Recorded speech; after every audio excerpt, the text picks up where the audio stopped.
You're about to get the rare video of me without glasses, so if I'm squinting a lot, it's because I'm somewhat seeing. Today is day 103, I think. Editing Mac saying, that's wrong. It's day 102. Editing Mac will figure that out. But today is day 103, and I just got back. I'm obviously not in a hotel room anymore. I'm back in my little office area, and I'm home. But the thing that was kind of on my mind today, like I was gonna do another budget video, but the thing is, like, I thought that this was important to share and I wanted to kind of jump into it. So let's get started. I have a fear. I think everybody has a fear of something. Mine is flying. I absolutely despise flying. I hate flying. I don't like getting on planes. I don't like any of that. If I could choose, I would choose a train or a car every time. You might be like, well, North, that's pretty irrational because trains and cars are more dangerous than, planes on average. Well, yes, but I can't explain quite why is that fear. It's irrational, but all my biggest passions have involved planes in some way, like having to use them, having to do things.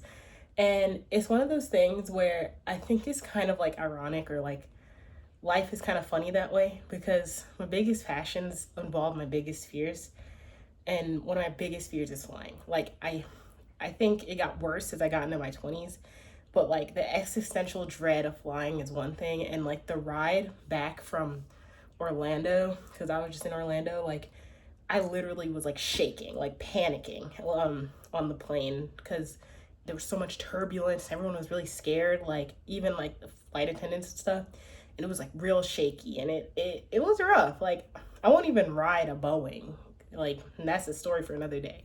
When I choose like an Airbus airline, and I was terrified like the whole time. Like I was even anxious driving back to my house because I had to drive from the airport, and like just like my heart was pounding like the whole time. And it's one of those things where I'm like, yeah, this happens literally every time. It's hard because like the way I typically deal with it is by like taking Dramamine or like trying to fall asleep or something. But I really despise flying, and it makes me think like how ironic it is because like I love music and I love tech.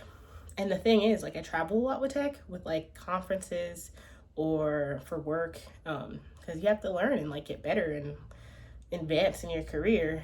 And so, and you can't take a train everywhere, or driving is just sometimes a real hassle. Like, you'd have to drive 20 something hours. I'm on the East Coast. If I went to the West Coast, I'd have to drive. I can't do that realistically, so I do fly, but it's like, it makes, even talking about it just made my heart drop a little bit. Same with like music. Like when I was playing a lot of shows, I haven't been playing as much recently. I've more been making music. I do want to get back into playing shows, but that's a whole nother thing. But even playing shows, like the same thing. Like if I have to travel, I've gone to Houston to play. I've gone to LA to play. Played in Portland. I've played in all these places, and like I have to drive because I'm on the East Coast. So, or not drive. See, look, my subconscious even wanted me to drive. I have to fly. And like one of my biggest passions as a kid was science and like technology, which kind of crossed over to now. Now it's more like philosophy and stuff, and I really like that, and tech and music. But when I was a kid, I wanted to be an astronaut. I think I even have like, oh no, not yet. I wanted like a space theme thing for the rest of my tattoos, because I have some tattoos on there and some on my arm. But I always wanted to be an astronaut. And one of the things that deterred me from trying was that you have to take flight school. And the idea of being a pilot like shook me to my core, and I couldn't be an astronaut anymore. Like I was so interested in being an astronaut, y'all. Like that was like my thing. I was like, I'm gonna go to NASA. I'm gonna like learn space stuff, and there might be other things besides NASA and like aerospace, and you have to do like 500 hours of flying, I think, or like 250 or something. I don't remember, but I legitimately looked it up when I was like in high school, like late high school, early college, and I realized that you have to fly and become a pilot. And I was like, about that. I don't know if that's gonna work. So, because flying shakes me to my core. But I kind of bring this up because, like, to go for the things that you want, some things are really uncomfortable, and I know it stops you. Like, I know I let flying stop me from being like an astronaut. And, everybody says they want to be an astronaut, but I legitimately wanted to be one. And go for that and like work at least in airspace. But it's like, I love space, but if I could like fall asleep and then like be in space, that'd be great. The other part, flying, yeah, it's probably not gonna work for me. But I say all that because it takes a certain level of like overcoming your fear in a way. And I'm not saying that's for everybody, but for me, like the only way I was gonna make it work was by figuring out how to deal with flying. I don't think I've ever actually dealt with it. I think I just kind of let the anxiety happen, and then I get off and I try and deep breathe and practice like meditative things and like talk to therapists and stuff, because I do fly a decent amount during the year. Even when I'm not doing shows, like my tech part of my job, I'll fly a few times in a year. And then if I'm doing shows and tech, I fly a lot, more than I would like. So like chasing my passion involved kind of getting over some fears. And I've had a few fears. I've had like vocal fright. I don't like singing. I didn't really like talking in front of a camera. I didn't really like being on stage. And you might be like, that's kind of counterintuitive, but music kind of pushed over that fear. And now I do better with singing and putting my songs on, like making like my voice on the track and everything. But for the longest time, I had such like an irrational fear of singing and like being on a track and working on that kind of thing. And it took a lot to get to the point to even have it added.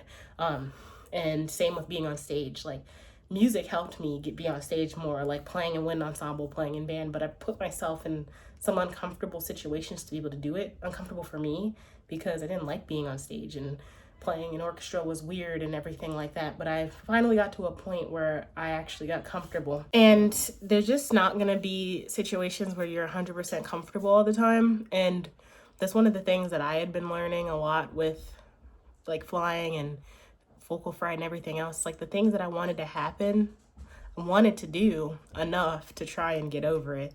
And yeah, I don't always deal with it perfectly every single time, but as humans, we just have fears and we have things that may be irrational, might be rational, and it's just in the back of our minds. And so it's just one of those things I wanted to talk about because I was really scared, but I mean, it was important for me to go to that conference, and just like doing shows or anything else, it's important for me to go to those shows and be able to do what I want to do. And I just like have this fear of that holding me back. So the fear of that holding me back kind of outweighs the fear of flying or the fear of singing on stage or whatever. But yeah, I spent a lot of that time kind of getting through the uncomfortable situations to be able to make things happen. And I'm sure that you can for some things too. I'm not saying for everything. And there are some rational, reasonable fears. But I think in order to get to some places that you want to get, there are some things that have to change a little bit to be able to do that. Even with social media, for me, like I have this fear of social media sometimes, and it can be rational, but I think getting over it and getting over like being on camera and things like that allow me to do these videos, allow me to do music, allow me to promote it and learn how to do that all on my own. And being able to talk to people and kind of network and figure things out like that is something that I don't think I would have learned otherwise had I not tried to get over that. So it's one of those things. The fear of being on camera and being perceived, or however people put it, is something I had to get over, and now I'm doing it at 27, and I guess it's never too late. So, yeah. Fear is real, but figuring out what's worth it and counteracting that can be really worth it. I'll see you tomorrow.